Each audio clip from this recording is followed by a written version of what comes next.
स्वराज मेरा जन्मसिद्ध अधिकार है और मैं इसे लेकर रहूंगा।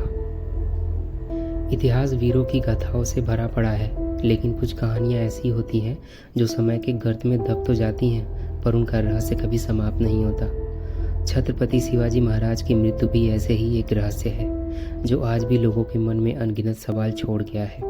छत्रपति शिवाजी महाराज, वह नाम जो भारत के स्वाभिमान, शौर्य और स्वतंत्रता का प्रतीक बन गया, जिन्होंने औरंगजेब जैसे सम्राट को बार बार नीचा दिखाया, जिनकी नीतियों से मुगल साम्राज्य की जड़ें हिल गईं, जिन्होंने आदिल शाही और निजाम शाही को धूल चटाई।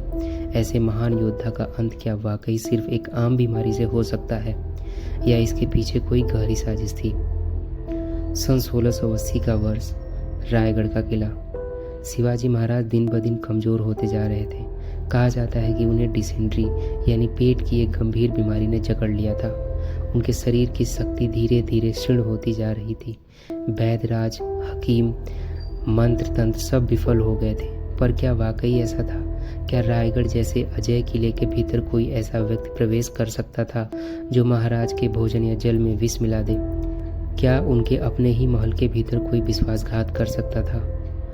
कुछ इतिहासकारों का मानना है कि शिवाजी का मृत्यु एक प्राकृतिक बीमारी से हुई, क्योंकि उनकी पहली पत्नी साईबाई भी इसी तरह की बीमारी से मरी थी। लेकिन उनके शत्रुओं की संख्या देखकर इस तर्क पर यकीन करना कठिन हो जाता है। मुगल, आदिल शाही, निजाम शाही, हर कोई शिवाजी से भयभीत था। यहाँ तक कि औरंगजेब ने भी खुली जंग में शिवाजी को हराने में विफल रहने के बाद कूटनीति और चालबाजी का सहारा लेना शुरू कर दिया था। क्या मुमकिन है कि मुगलों ने रायगढ़ के भीतर अपने जासूस भेजे थे? क्या कोई महल के भीतर ऐसी ही उनके लिए काम कर रहा था? इतिहास की सबसे रहस्यमयी बात यह है कि शिवाजी महाराज के अंत के कुछ दिनों में रायगढ़ किले से कई आवश्यक दस्तावेज और प्रमाण अचानक गायब हो गए। उन दिनों कोई भी स्पष्ट मेडिकल रिपोर्ट या ठोस सबूत नहीं मिलते जो यह साबित कर सके कि उनकी मृत्यु केवल बीमारी से हुई थी। और यही चुप्पी इस रहस्य को और भी गहरा बना देती है। इतना ही नहीं, शिवाजी महाराज के दरबार में भी अंत समय में दो गुट बन गए थे। एक पक्ष उनके पुत्र संभाजी महाराज का था जो स्वयं गद्दी के लिए व्याकुल थे। दूसरा पक्ष उन दरबारियों का था जो चाहते थे कि राजगद्दी शिवाजी के छोटे बेटे राम को मिले। क्या इस आंतरिक राजनीति का असर महाराज के स्वास्थ्य पर पड़ा? क्या ये गुटबाजी इतनी गहरी थी कि किसी ने विश्वासघात करने का साहस कर लिया? कुछ जन कथाओं में तो यह भी कहा जाता है कि कोई सिद्ध तांत्रिक या दुश्मन साधक ने महाराज पर मंत्र तंत्र का प्रभाव डाला था, जिससे उनकी मृत्यु शीघ्र हो गई। हालांकि इतिहास इसे केवल किंवदंती मानता है, लेकिन इन कथाओं ने शिवाजी को मृत्यु की और भी रहस्यमय बना दिया था। 3 अप्रैल 1680 की वह काली रात जब छत्रपति शिवाजी महाराज ने अंतिम सांस ली, रायगढ़ का किला सन्नाटे में डूब गया था। कोई नहीं जानता था कि इस महान सम्राट की मृत्यु के साथ हिंदवी स्वराज का भविष्य भी अंधकार में होने वाला है। महाराज के जाने के बाद मराठा साम्राज्यों में आंतरिक कलह शुरू हो गई।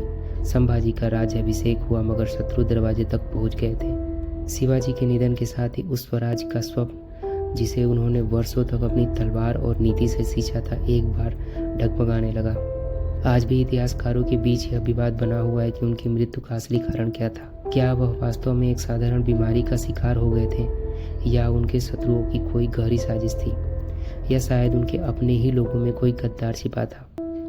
यह एक ऐसा सवाल है जिसका उत्तर शायद इतिहास कभी न दे सके। लेकिन इस रहस्यमय ने छत्रपति शिवाजी महाराज को केवल एक राजा नहीं, बल्कि एक ऐसी दंत कथा बना दिया है जिसकी चर्चा हर पीढ़ी में होती रहेगी। दोस्तों, आप क्या सोचते हैं? क्या शिवाजी महाराज की मृत्यु केवल एक बीमारी का परिणाम था, या इसके पीछे छुपी थी एक सुनियोजित साजिश? अपनी राय कमेंट में ज़रूर बताएं, और अगर वीडियो आपको पसंद आया हो तो वीडियो को लाइक ज़रूर करें और चैनल को सब्सक्राइब करें। मिलते हैं एक और नए वीडियो में। जय हिंद।